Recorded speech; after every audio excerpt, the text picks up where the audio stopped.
From the campus of Howard University in Washington, D.C., this is NewsVision, a newscast written, reported, and produced by Capstone journalists in the Department of Media, Journalism, and Film.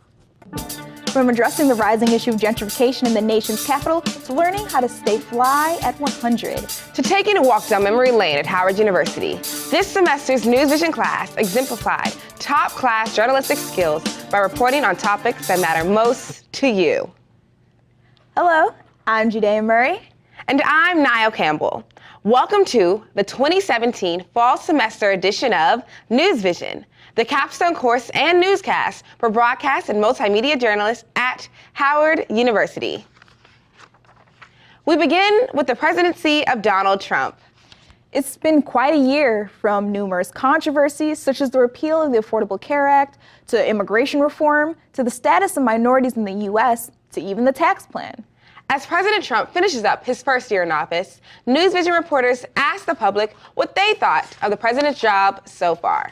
I don't think he knows about any of his policies that he's putting in place, and so his place of ignorance is just getting amplified, and all the people in the Republican Party are using him to perpetuate all these evil policies. So for me, it was kind of like a joke when he first got elected, and we knew we expected bad things, but even still with that, it was at a point where we all gave him a chance. This is our president, he got elected, so let's give him a chance and things might be okay.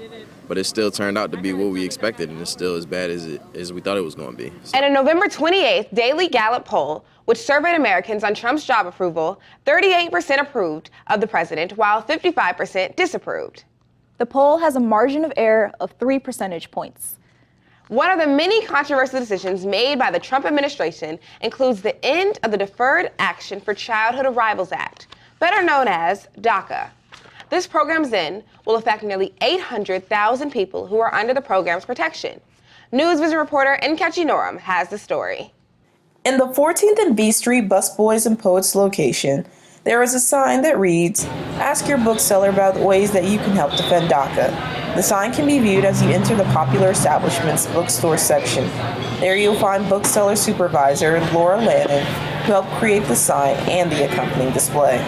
The entirety of Busboys thinks that we want to be a place where art and culture and politics all connect, and the bookstore is an important part of that, and we just thought that because of DACA ending, we could be a space for that conversation to continue, so we made the display with books by immigrants, about immigration, just so we could have people learning about it and getting educated about what it means to live in a country that's built on immigrants, built by immigrants, and has a population of immigrants. Customers can educate and attend DACA-related events by visiting websites such as United We Dream, weareheretostay.org, and the National Immigration Law Center. We want to be kind of the people in the community where if you don't know something or if you're unsure about what's happening, you can ask us. So that's why we put the sign up, just to get the knowledge out there. Busboys and Poets is one of many DC area organizations and businesses that is joining the fight to help save DACA. However, on March 5th, lawmakers on Capitol Hill will have the final say on whether DACA lives or dies. Reporting for NewsVision, I'm Cathy. Congress has until March 5th of next year to save the program's protections and prevent DACA recipients from losing their status. Something we can all agree on is that one of life's greatest lessons is how to make each dollar stretch. More than 200 people gathered at the annual Congressional Black Caucus Legislative Conference in D.C. for a financial panel. During the Keeping It Real Money, Wealth, and Disparity session, a host of panelists gave advice on ways to invest money, save, and handle debt. Don't wait and keep deferring the payment. Start tackling the debt. If you don't have the debt and your parents paid for it, you have scholarships, then start using that money right away to start investing and buying you some stock. The panel also discussed the scary truth of paying back debt, taking risks with investments, and most importantly, investing back into our community. Within the Black community, gentrification is a major issue. And here in the nation's capital, it begs many of us to ask the question of whether the so-called chocolate city is becoming more like a cappuccino. I traveled to a hair salon in the very gentrified Shaw neighborhood of DC and spoke to the owner about the effects of gentrification. Welcome to Juana's on 7th, a one-stop shop for fresh cuts, natural hair services, and chemical treatments. It's also an unsung DC hero for being one of very few businesses in the area successful at standing up to gentrification. Many business owners have been forced to sell and relocate from the Shaw Howard neighborhood, but not Wanda. Wanda Henderson, the salon's owner, says she's been at 1851 7th Street since October 2003, despite several attempts from developers, or as some people call them, gentrifiers, to buy her out. You know, it was like a whirlwind. It was a nightmare. I was terrified. I was terrified. I was angry. I was angry because this shouldn't be happening, you know, in a place that, you know, that I was here when nobody wanted to come here. And, you know, and we changed a lot of 7th Street coming here, trying to get the area clean, trying to find people jobs, get them in drug programs, whatever we could do to help the people there now that we're here and we see some of the problems and some of those things that we could try to find for them. We did that. Growing up, but never selling out, Miss Wanda says her salon is here to stay. And she's taking walk-ins if you ever need a trim, just like me. Even with the strong feelings Miss Henderson has toward the idea of gentrification, she still says she refuses to think negatively. The drastic changes in the neighborhood, she says, have brought her more diverse clientele and have actually inspired her to use her good fortune to give back. Because I want to open a school in D.C., a beauty barber school in D.C., where I can help kids in the community, regardless of color. I want everyone in my school, and I want to be able to teach them about beauty, about business, about self-esteem, everything that you would need to know about yourself and about gentrification. With about 40 years of experience in the hair industry and having spent about 20 of them as a business owner, Wanda Henderson says that she really wants to help give options to other owners throughout DC, also struggling with gentrification. Get in touch with your city council, your ANC members, let them know that this is where you are, this is where you want to be, and see what monies are there allowed to help small businesses stay in business. Henderson says developers have made several attempts to gain control of 7th Street, but she's not interested in letting her salon go. And didn't Miss Wanda do the hair for the fashion show? Yeah, great catch. She actually mentioned that as being one of her greatest accomplishments. Wow, that's so cool. It's a White House tradition to grant a lucky turkey and his best buddy a presidential pardon before Thanksgiving Day. Every year, the National Turkey Federation gives the president a turkey or two. John F. Kennedy began the White House tradition in 1963. NewsVision was there to cover President Trump at the annual Thanksgiving tradition. Today, in the spirit of Thanksgiving, I will grant a presidential pardon to a turkey.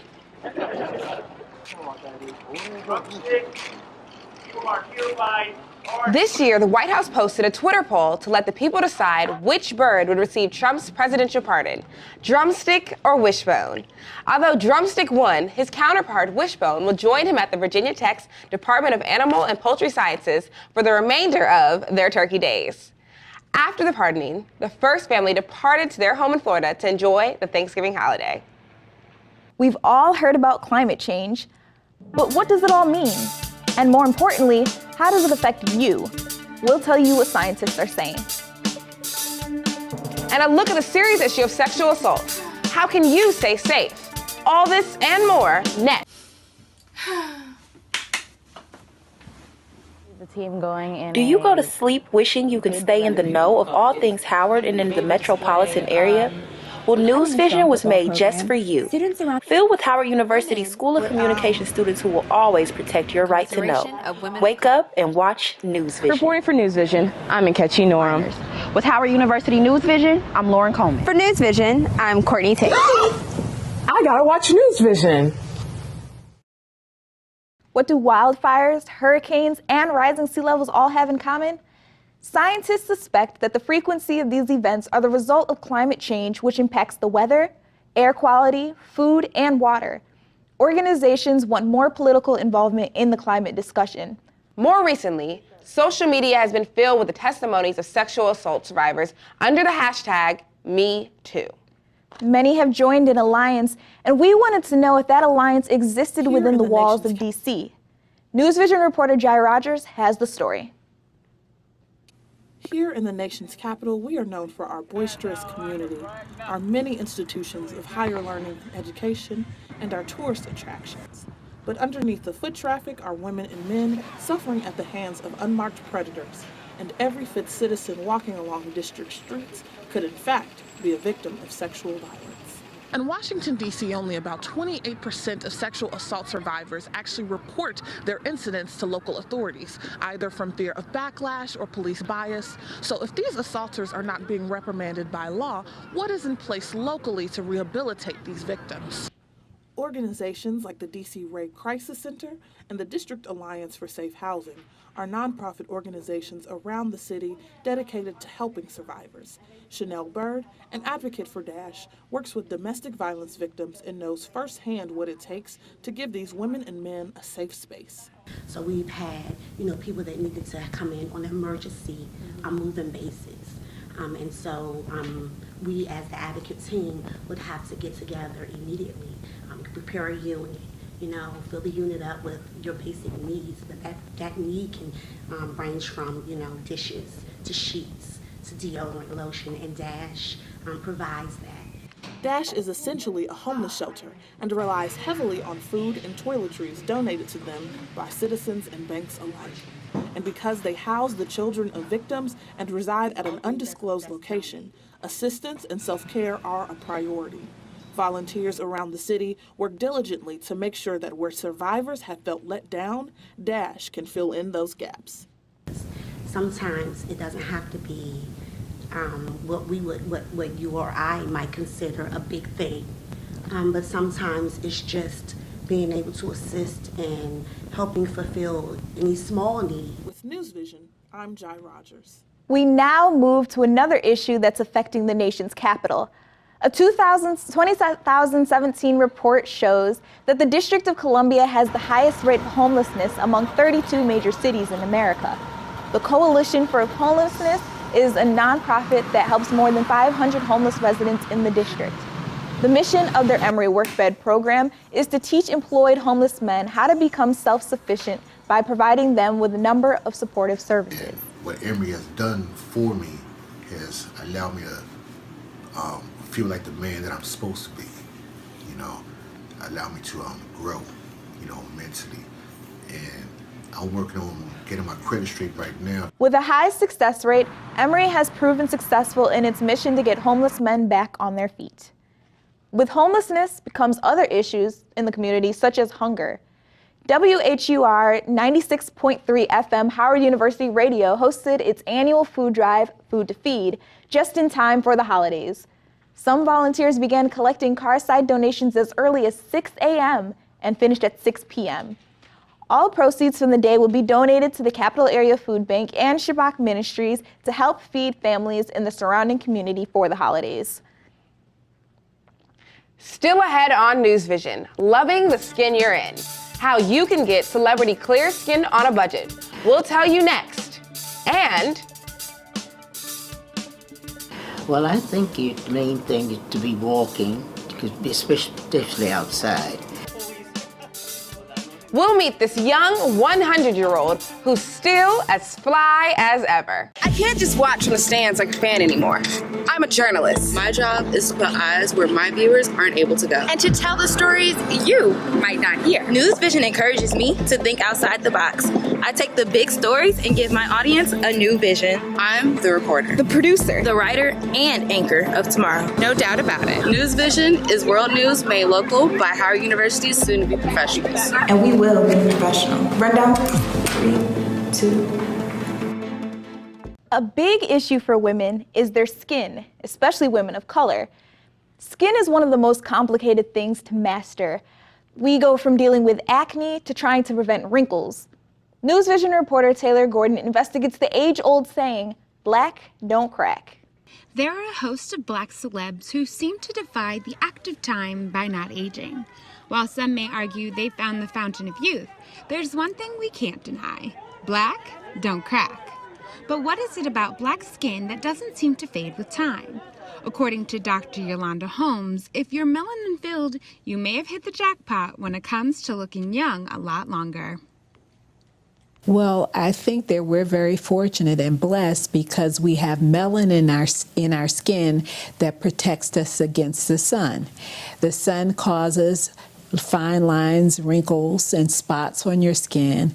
And because of the pigment, we're protected somewhat. But with a world filled with countless products, what should you do to make sure your skin stays ageless? I recommend that you wash your skin twice daily, in the morning and at night before you go to bed. In the morning, you want to put on a moisturizer and something with a sunscreen. You can probably get them combined, or you could do them separately. And with a world filled with skincare products, it's important to realize what you need and what you might not. While there's lots of products out there, many may worry that they can't get celeb clear skin without celeb money. There are so many product lines available, but some of the lines that are affordable are in the drugstore. So you don't necessarily have to spend a lot of money to get good products. You really only need two things to assure your black won't crack. The important thing is to use a moisturizer with sunscreen. Moisturize and sunscreen. Moisturize and sunscreen should be your motto. For NewsVision, I'm Taylor Gordon. For women who compete in pageants, beauty is more than skin deep. Pageants are very popular across the world, but few people know about the hard work that these women put in before they hit the stage. NewsVision reporter Bria Nicole Stone has the story. Pageants have served as entertainment to fans for many years, while also providing career and educational opportunities for many young women and men.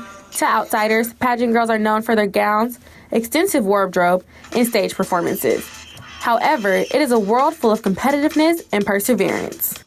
Ardell Dickerson, the reigning Miss Teen Maryland for International Junior Miss, has been competing for years and is training to become a national title holder. So I started pageants when I was around 15 years old. I got a letter in the mail and I was a little apprehensive whether or not I wanted to do it or not because of the specifics, like controversial issues that come with pageants, but I just went in there and I did really well in my first pageant. I got top 5, so I kind of went with that. When I competed for National American Miss, that was more of a natural-based pageant. As soon as I did NAM, I quickly moved to United States, which was more of on a glitzier spectrum. So I had to do, for NAM, I had to do more interview and more community service, and a few months later for United States, I was, in a 2-piece swimsuit on stage in front of my whole family. While many pageant fans love seeing the beautiful gowns and the choreographed runway walks on the stage, many don't actually know about the hard work, training, and dedication that it takes to wear the crown. Many girls often hire coaches to help with their runway walk, their stage presence, and their interview. I believe the highest paying job should go to educators. I feel as though we're putting the time out to educate our youth. Shantae Parks, a current title holder and coach for many young girls, talks about the importance of training. Coaching and training is very important to a pageant girl because you get more than one opinion other than your own. When we train, we do not train in hair and makeup, in dresses and ball gowns. We come here to work. We are in sweatpants, shorts, sports bras, anything to make sure that she's doing what she's supposed to. Although coaches are helpful, personal development is equally important. And then I also do a lot of self-training, and with self-training comes with a lot of interview practice, eating healthy, working out, going to the gym. I don't think that just because we compete in swimsuits and we have 2 pieces, that kind of drives me more to become more physically active. As an ambassador and role model for a specific system, you're representing a demographic of young girls and they want to see that you're out in the community doing something. You guys can follow me on my social media accounts. On Facebook, it's International Junior Miss Maryland Team 2017, and on Instagram, it's Ardell Dickerson. For NewsVision, I'm Bria Nicole Stone. Pageant season began with the crowning of Miss Universe, which was won by Demi Lee Nell Peters of South Africa. Some only imagine to live to be 100 years old. Dorothy Bodges, a DC resident, turned 100 years old in May. She's active in her church, sorority, has a sharp memory, and yes, she still drives. How does one stay so fly at 100? She told me her big secret. 100, over 100. I was 100 in May. So you're 100 years old? Yeah. Wow. If you just look at Dorothy Bodges, you never would have guessed that she's 100 years old. Well, I want him to make me some eyebrows. Yeah. You all right? And yes, she still drives. While she doesn't drive everywhere, she always drives to church and sits in this pew almost every Sunday. She says the secret is staying active. Well, I think the main thing is to be walking, especially outside. To be outside if you can walk around, because walking does keep you active and it's good for your health. Mrs. Bodges isn't the only one with longevity. Her husband lived till he was 104. We were married in November 11th, 1942, and he died just last year. So we've been married 73 years. Much of their marriage was devoted to traveling to all 50 of the United States and 33 countries. George always wanted to go to travel, so we went to all these countries, and every state in the United States we drove to, except we drove to Alaska, but not Hawaii. So I just used to keep notes, and I came back and typed them up and sent one copy to my aunt and then my friends. So then somebody said, well, you should write a book. So then I just put all those notes together and wrote the book about our travels. The book is titled, I Wish You Were Here, and talks about all of her experiences. The worst part about the segregation was when we were traveling, because you didn't have anywhere to stop overnight. So we'd have to just sleep in the car to rest up for a while and then keep going. Now that George is gone, Mrs. Bodges lives all by herself, but she's never lonely. And then, of course, I have some help with the housework and all. And I have relatives that visit. Sometimes they come to spend a weekend. Any regrets? She has zero. I had a full life. Mrs. Bodges says she rarely gets sick and still flies to Florida to see her only child and 2 grandchildren.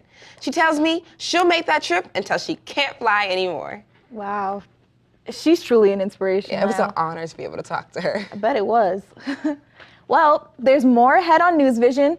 A scary incident on Howard's campus just before homecoming. What happened and how students reacted. Next.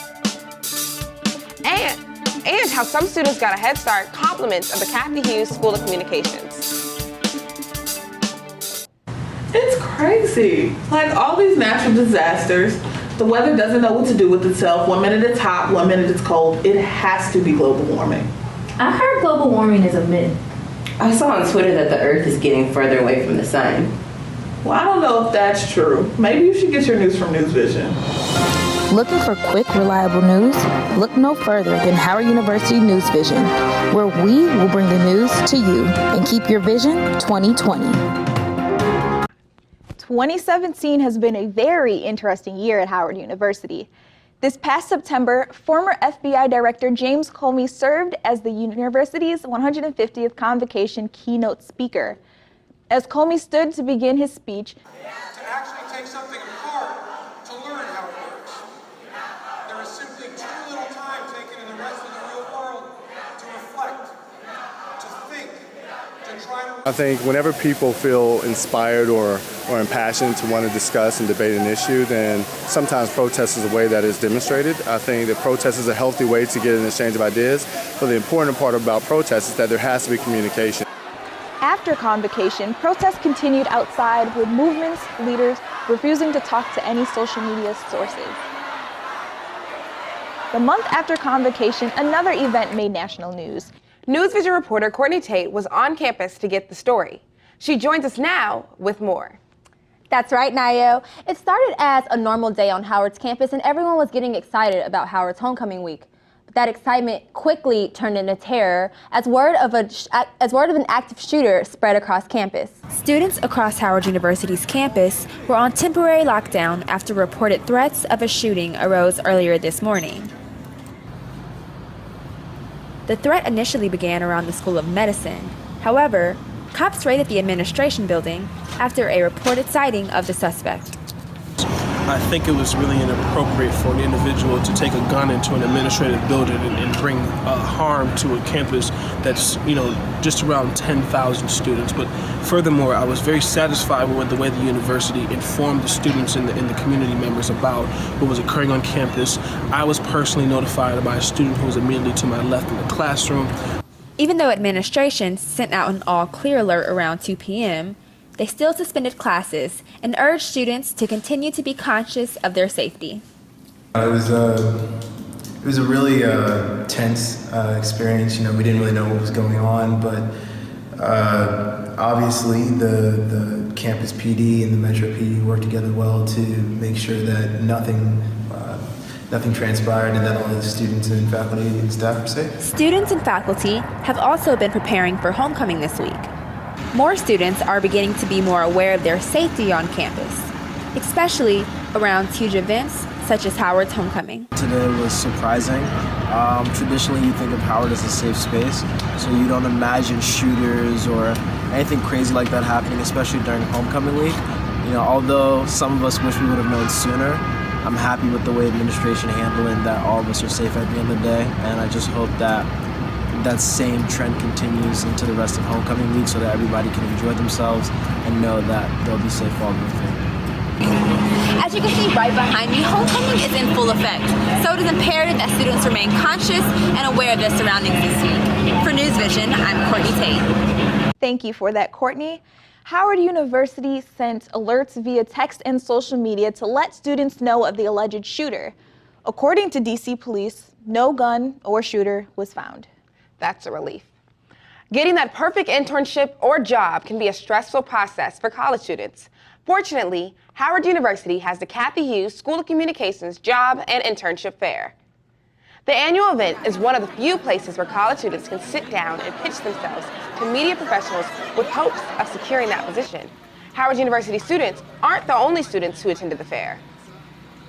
Well, what made me come to the career fair today, just so I can get a different look and an aspect on other schools when they hold their career fairs, and also at my school at North Carolina A&T State University, our career fairs are more targeted toward engineering and STEM majors. So I wanted to come to Howard's career fair to see what they had to offer for journalism majors and to see what I can get myself into. According to Forbes.com, college seniors should build their network before they leave campus and make an in-person visit to your career center.